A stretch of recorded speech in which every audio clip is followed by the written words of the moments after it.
They call him Seatin, the man of legends.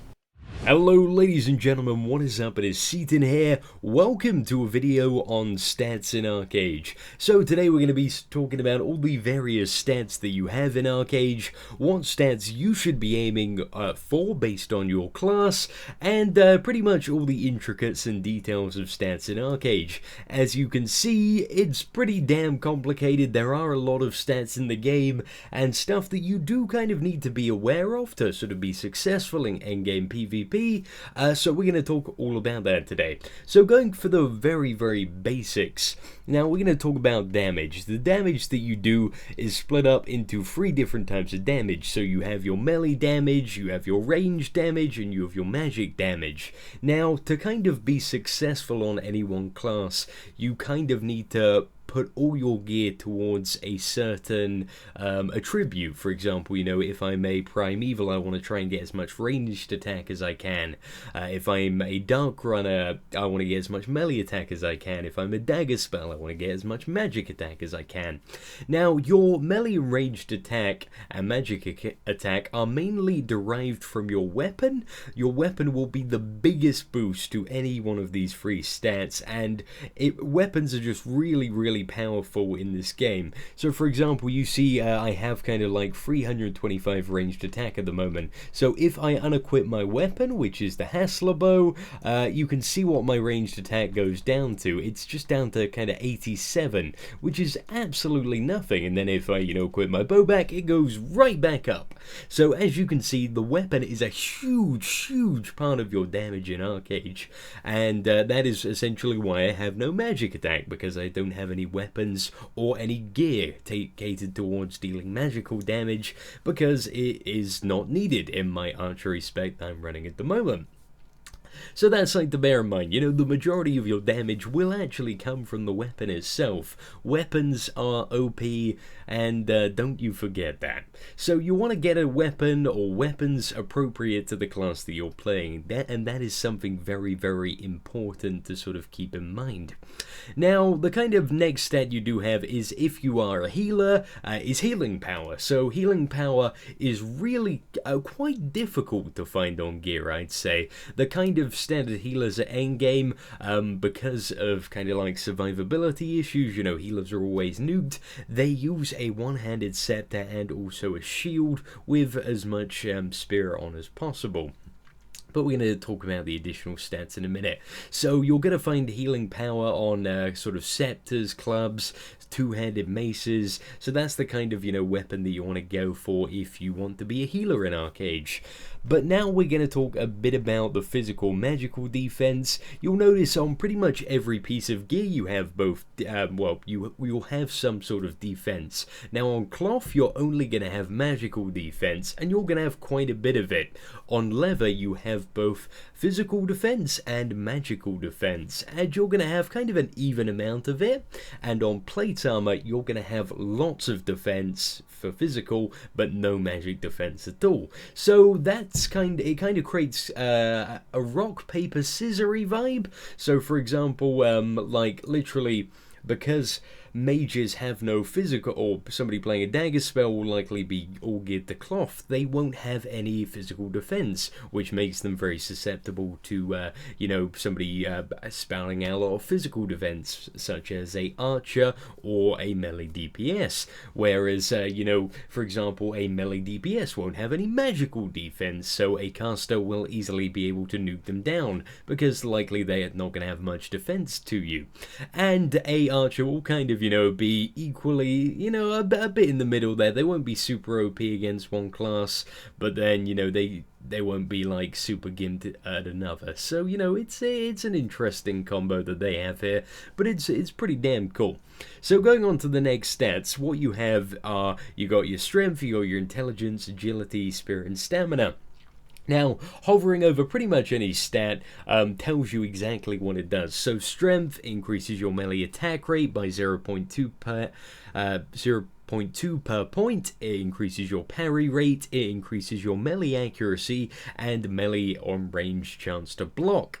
Your intelligence increases magic attack by 0.2 per point, increases your maximum mana, increases magic accuracy, melee and ranged evasion, and magic/range critical rates. This may be all a bit hard to take in, so it's probably suggested that, you know, you have a bit of a read through these yourself if you're struggling to kind of keep up.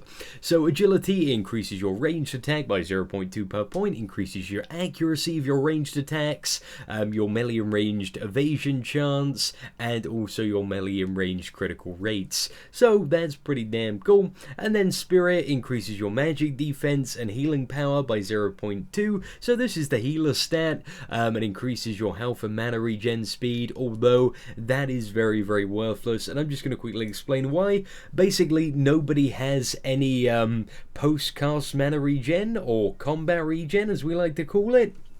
No matter how much spirit you stack, your combat mana regen is gonna suck, and that is why it is a really good idea for all classes to stock up on large stacks of vegetable soup, or there is a slightly higher tier soup, but vegetable soup is probably the most affordable one and does get the job done a lot of the time. You can use vegetable soup in combat, which is what makes it so damn great. So big stacks of vegetable soup is a pro tip for people who need a bit of mana regen, but spirit is kind of the main stat to get a bit of additional healing power. You'll see all of these stats. So strength is, you know, your melee DPS stat, intelligence is your magic DPS stat, agility is your range DPS stat, and spirit is your healing stat. Stamina increases max health by 12 per point and also increases your parry rate. So that's something to bear in mind, that stamina is just kind of like your standard health increase, but it also gives you a bit of increased parry, which, you know, can be useful to everyone because everybody does have kind of a decent chance of evasion, and especially if you play a lot of 1v1 arena, you'll know how crucial evasion is. You know, it does make up it's kind of a make or break. You need to sometimes pray to RNGesus that you get some good parries or evades on certain skills, or other classes can nuke you pretty damn perfectly. So yeah, that's it for that. So on to a couple of other things. So you have movement speed. So movement speed, what that does is that is essentially your movement speed. So as you'll see at the moment, I'm running 5.8 meters per second. If I use, for example, a movement speed increasing buff such as free runner, you will notice that goes up to 7.7. So your movement speed is increased via kind of various buffs that you have, and also passive abilities such as you know, if we look at the primeval build that we're using, well, I'm using at the moment, I have Wild Instincts, which gives me an additional 8% movement speed. I believe the base is actually 5.4 meters per second. So, you know, there are various ways to increase it, such as speed enchants on the feet and lunar gems that increase your speed that you can also put into your feet. So that's pretty damn cool. So another couple of stats that I want to talk about are cast time and skill cooldown. Now cast time is very simple, it just reduces the amount of time it takes to cast a certain spell. It's arguable whether or not this stat is fairly valuable. I mean, some dagger spells could argue that if you get it to like a certain number of seconds, it can make your rotations and combos line up a bit more speedily and perfectly to avoid any chance of people escaping, but I'm not that deep into dagger spell theory crafting that I'd know. Just essentially, just be aware that there are various kind of passive talents, lunar gems, lunar stones, that do reduce your cast time on various abilities if it is needed. Now, skill cooldown is a much more valuable stat. So as well as actually reducing the cooldown on various damaging skills, it's not super effective. The main use of skill cooldown is it actually reduces the global cooldown. So for example, as a primeval or as a melee DPS, I can get my skills off much faster, and this is affected by just a ton of different buffs and stuff. So kind of the main things as like a primeval that it is affected by is the fact that I am currently dual wielding. That gives me 10% increased attack speed, which is actually reduces the cooldown on my skills, and then also I can get 3 stacks of Inspired, which yet again reduce my skill cooldown to about 70%. if you are in the 5v5 arena, there is additional buffs which increase attack speed. So literally, I believe you can get this down to about 50% if you get both of the buffs, and you are just attacking insanely fast. Literally, you'll be able to get 2 global cooldowns off in the period that people will be able to get 1 off. So basically, the more you stack this as a melee or primeval, the quicker you can get your sort of chain CC combos and damaging abilities off, and the more of a kind of advantage you have in a fast-paced PvP scenario, which is the case a lot of the time in Archeage. You know, you want to get your stuff off fast.